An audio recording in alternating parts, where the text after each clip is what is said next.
Hello, hello, hello! Magandang tanghali sa inyong lahat. Ang video natin ngayon ay ang pagsalubong ko sa aking asawa galing laot. Atin ngang alamin kung siya ay may huli o wala. Pero parang ako ay may nakikita.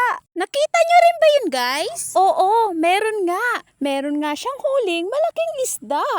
At may mga bilong-bilong pa. Bilong-bilong nga pala ang kanyang pain sa kanyang mga buya. Ito na nga pala ang kanyang huli. Isang taniging napakalaki. Kaya naman, mapapa-thank you Lord ka talaga. Salamat nga pala Lord sa biyayang ito. Muli na namang magkakalaman ang pitaka ko. Mababawasan na naman ang utang ko.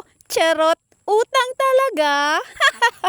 Ayan, at binuhat niya na nga ang kanyang nahuling isda. Amin nga muna itong iuwi sa aming bahay. Kinailangan ko nga pala siyang tulungan dahil nga ito ay may konting kabigatan. Kaya nga naman ako ay nagpa-video na lang. Shoutout nga pala kay Risa Lucas na nag-video sa amin. Isa nga pala guys ang aking mga kapitbahay sa Masaya kapag nakakahuli ng malaking isda ang aking asawa. Kaya nga naman akin din silang binabahagian kapag may sobra.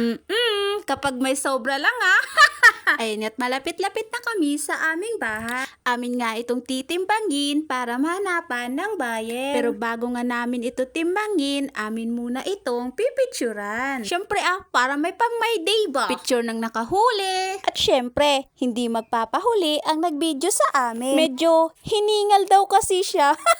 At hindi rin magpapatalo ang kanyang bunsong anak. Ka-picture din daw siya kasama si Papa JR na walang bukang bibig kundi Mama Joanne, pingibinti mo ay.